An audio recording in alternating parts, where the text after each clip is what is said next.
Welcome, Highlanders, to our Canvas course site for our Econ 3 Introduction to Microeconomics class.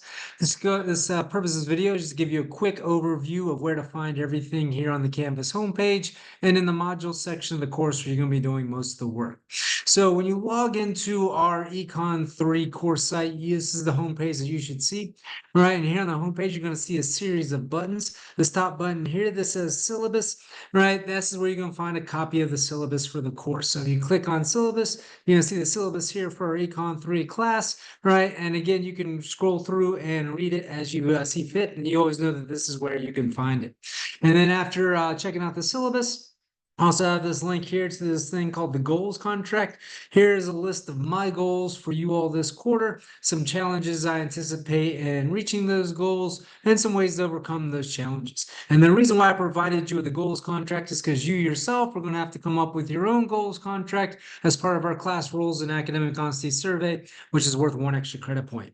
Right, as you know, in this asynchronous class, the only way we're going to be able to meet is through Zoom. So for our Zoom student hours, right, I do have a link here that you can check out. Right, so our student hours, if you scroll on down to that teacher and staff information, you're going to see us every Monday and Wednesday from 8 a.m. to 10 a.m.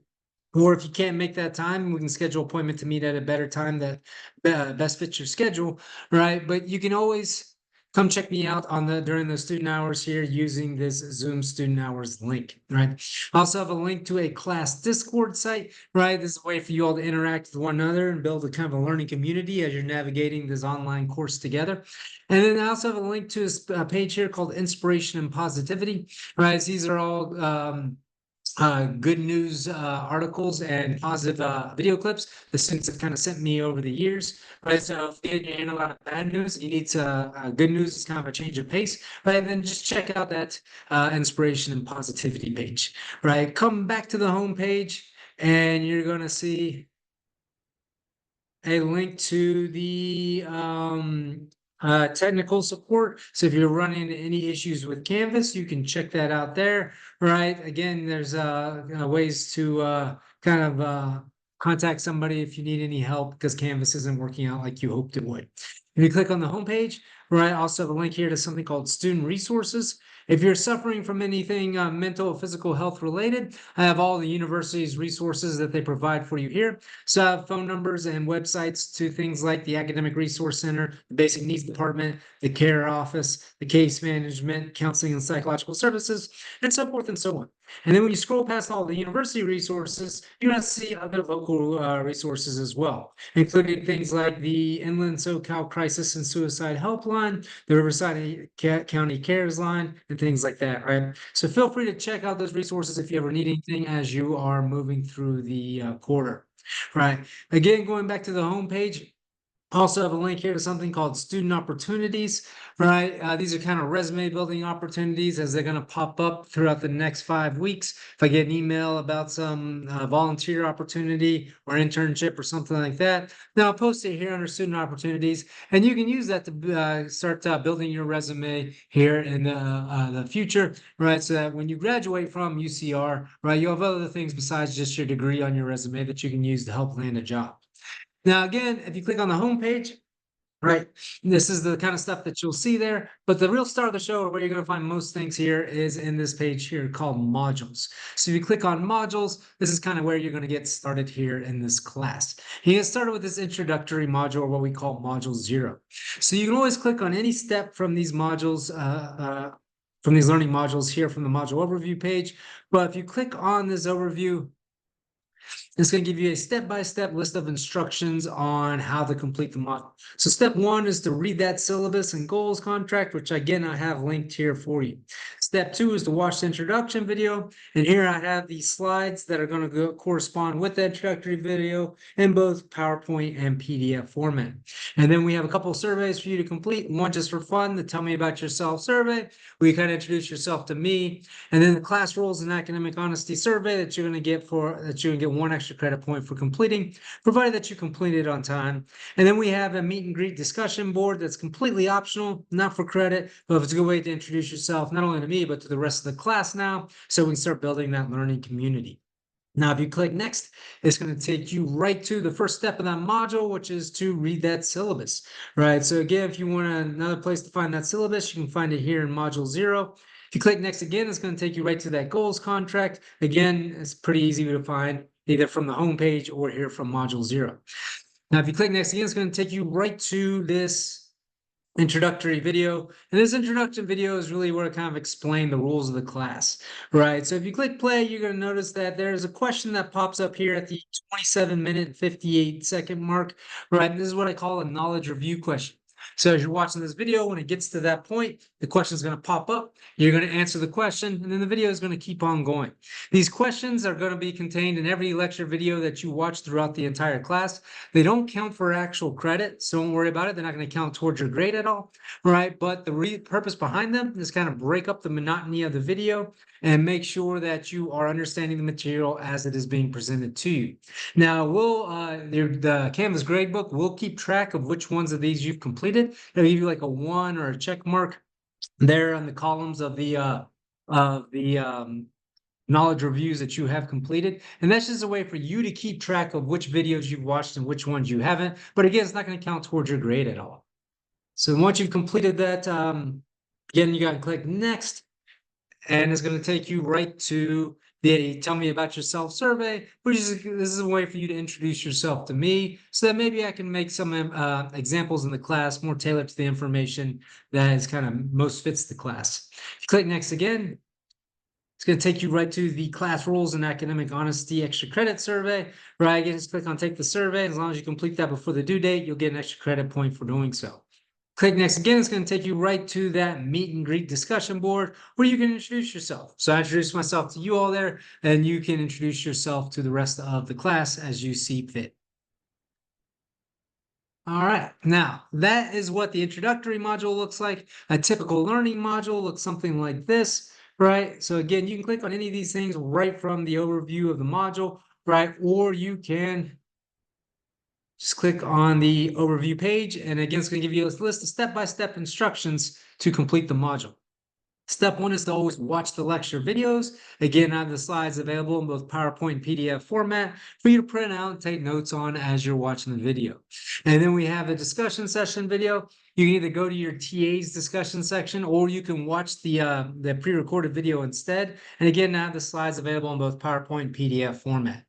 Now, for each discussion session, there's also an assignment that you need to complete, right? And I have that available here in step 3. And then from there, you have some optional steps, right? There's practice questions, which are questions that I've created. Course book questions, which are questions that the publisher of your text bank, textbook or test bank has created. And then a review session video, which I was created as a quick video, as a quick review of the material from this module. Once again, I have the review session slides available in both PowerPoint and PDF format. And then I have what we call these module quizzes, right? Those are going to be available for you to complete again at the end of each learning module, right? And then we have this virtual break room, right? This virtual break room is basically a way for you to kind of unwind a little bit, right? And hopefully take a relaxing break from the material, right? But again, it's not required, completely optional. So if you click next, it's going to take you right to that first lecture video. Notice that we do have the learning objectives there at the top of the video. And then you just click on play. And again, you can start listening to the lecture video. Once again, you're going to see that at the 33:59 mark, there is a question that's going to pop up. You're going to answer it and then continue on the video. And what you do is going to indicate in the grade book that you've watched this particular video. Right. So again, these don't count towards your grade at all, but just a way to make the videos more interactive and kind of test your understanding as you're going through it. If you click next again, it's going to take you to the next lecture video. Again, you're going to see the learning objectives up top, and you're going to see, right, the video there below. And again, you just keep clicking next. It's going to take you to or through all these lecture videos here, right? Some of them are going to have more learning objectives than others. And then once you are through those lecture videos, then the next step is to watch the discussion session video. So every one of you should be registered with the discussion section. Your TA will be holding that discussion section at that time every week. And you can go there and listen to your TA lecture about the stuff that's contained within these discussion videos, right? But if you don't want to listen to your TA, you don't have to. You can just watch this video anytime you want according to your own schedule, and then just click next, and it's going to take you right to the assignment that corresponds with it, right? So for the discussion session activity, if you watch the intro video there in module 0, you'll learn that there are 2 attempts at each one. There are 5 multiple choice questions worth 1 point each for a total of 5 points. The highest of those 2 attempts is the score that's going to stick. And there are 9 of these assignments, and the highest 6 count towards your grade. So it's pretty low stakes, right? But you just click take the quiz in order to get started on that. Click next again. It's going to take you right to the practice questions. Right, these are questions that I've created personally myself. Not only did I create the question, but I've also created an answer key. And not only do you have the right answer, but you have an explanation for why the right answer is indeed correct here in the answer key. So you shouldn't have any trouble figuring out how to answer those particular questions. Now, if you click next again, the course book questions were actually developed by the publisher of your textbook, right? I actually helped develop them when I worked for with that publisher. Now, they no longer use that course book because everything's online now, but I asked if I could continue to use these questions, and they said I can as long as I continue to use their book. So with that in mind, they have provided these practice questions here for you. Again, scroll past the questions and you're going to see answers, but they did not give you an explanation for why the right answer is indeed right. So if that's something that you're having trouble figuring out, then come to my student hours using that link on our homepage, and I'll be happy to answer any questions you have about how to arrive to that correct answer. Now, if you click next again, it's going to take you right to the review session video. So for each learning module, I created a quick, maybe like 20 to 30-minute review of that particular learning module. All right, so again, if you want to take a look at this particular review session, you're going to see that there's a total of 5 questions here, kind of spread throughout the entire review session video. And you can see this one here is about 25 minutes and 38 seconds in length. So for about 25 minutes, you can get a quick review of the entire chapter and get more practice answering questions here with these knowledge review questions. But once again, aren't going to count towards your grade at all, right? But if you do answer them, it'll show in the grade book that you did, in fact, answer them, and you can keep track of which videos you've watched and which one you have not. Click next again, it's going to take you right to this module 1 quiz. All right, and again, for these module quizzes, you have 3 attempts at each quiz, and the highest score is the one that's going to count towards your grade, right? So again, you should be ready to take this quiz if you've done all these steps, including the optional ones, heading into the end of this learning module, right? Now, I told you that there is a virtual break room, and there is. There's also an opportunity for you to earn extra credit by uploading a extra credit economic t-shirt design, right? So I have some examples of, or I have a list of rules here that you need to follow, right? Basically, all I got to do is post a pro-economics slogan t-shirt that you think that you might want to see me wear in a future class someday. And if it's a good enough one to me to actually turn to a shirt, then I'll give you 2 extra credit points. But even if it's not, then I'll give you 1 extra credit point for completing it, right? And so again, this is going to be due by the end of the day on Sunday, July 21st, right? So you have plenty of time to do that one, but it's just a quick way to earn some extra credit. And that's not typical in every module. That's just in this first one. But each one of these learning modules does have a virtual break room. That includes a short exercise break, a short relaxation break, an intellectual break that includes a virtual escape room, and then a social break, which is what I call the Good Vibes discussion board. Now, you never have to go into this virtual break room and do any of these things if you don't want to. But a while back, I was reading some research about what we know improves cognition and student performance. And as it turns out, the 3 major things that improve cognition are exercise, meditation, and some computer games, right? So with that in mind, I decided to create these virtual break rooms in an effort to kind of help students maybe improve cognition while at the same time taking a break from the material. Now, if you go into the virtual escape room, you might see something that looks like this, right? So here is the actual virtual escape room. If you click on view, and the full screen mode or slideshow mode there, right? You're going to see that now you're in this virtual escape room here, right? If you click on this lock, you're going to see the different locks that pop up. And again, the things that you might need to do in order to help solve those locks or in order to get out of the way of them, right? So again, these are just some of the things that are available here in the virtual break room. Now, if you're thinking, how do I get out of the way of these locks, or what can I do to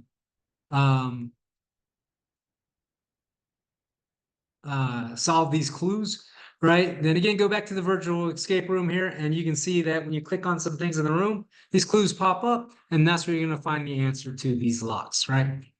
So again, this isn't required, but it's kind of a fun way to interact with the material. And each one of these learning modules has its own virtual break room that you can check out, right? Now, finally, we've talked about this introduction module. We've talked about a typical learning module. So you just looked at the learning module for module 1, but also a third type of module that I have in here is what I call an exam preparation module, right? And the way that this works is basically tools designed to help you prepare for the exam. So, for example, if you were to click on the overview, the first step in the exam preparation module is to complete the unit quiz, which is also the last step of the previous module, right? But I just want to make sure that you get it completed and that you don't forget it. So I put it here as the first step in the exam preparation module as well. And then here in the exam preparation module, I've posted a study guide. I've posted the slides to all those review session videos because I've also reposted the review session videos here. I've also posted what I call a practice test randomizer, right? So for example, unit 1 covers chapters 1, 2, and 3, right? So you can take a 21 question practice test that takes 7 questions from chapter 1, 7 questions from chapter 2, 7 questions from chapter 3, and creates a randomized practice test of 21 questions. You can take that as many times as you want. Each time you're going to get different questions. This is designed to just help you feel as confident as possible going into the exam. I also have an extra credit practice test. It's going to be different questions, but this one actually counts for some extra credit based on your performance there. And then finally, the exam itself. So once again, if you click next, it's going to take you right to that unit quiz, which is again the last assignment to complete before you head into that exam. And then you've got that study guide, right? So this is going to be the study guide for Unit 1 here in our Econ 3 class. Click next again. It's going to take you right to those review sessions for each module. So this is your Module 1 review session. Click next again. It's going to take you right to your Module 2 review session. Click next again. It's going to take you right to your Module 3 review session. So again, I've laid out in a step-by-step format, kind of the easiest way or best way, I think, to prepare for the exam here in this exam preparation module. If you click next again, it's going to take you right to the practice test randomizer, right? Again, this is an unlimited number of practice tests that you can take. You can get a different set of randomized questions each time that you take the quiz. And you can take it as many times as you like. Click next again, this is the one that's going to count for actual extra credit. And if you click next again, it's going to take you right to where you would take the exam. Now, this exam is locked until July 8th, right? All of these assignments you can kind of complete anytime you want throughout the quarter or before the due date, with the exception of the 2 midterms and the finals. Those have to be taken on those specified days, right? So for example, exam 1 has to be taken on July 8th, anytime between 8 a.m. and 8 p.m. So with that in mind, you do have to take it during that time, right? So make sure that you make yourself available, right, for at least that 50 minutes to take that exam sometime in that 12-hour window. But that's what the exam preparation module looks like, right? So again, if you go to modules, you can get started right there at the beginning of module 0 to get started in the course. But try to make it as easy to follow and navigate as possible, right? Start navigating through. You have the entire Unit 1 available for you to complete all the way up until exam 1. So as we get done with exam 1, then I'll post everything from Unit 2, right, available for you to complete heading into exam 2. And that's it. So if you have any questions at all, right, feel free to shoot me an email, right, call me on my cell phone, or visit me during those student hours, and I'll be happy to answer any questions that you may have. But until then, stay safe and healthy.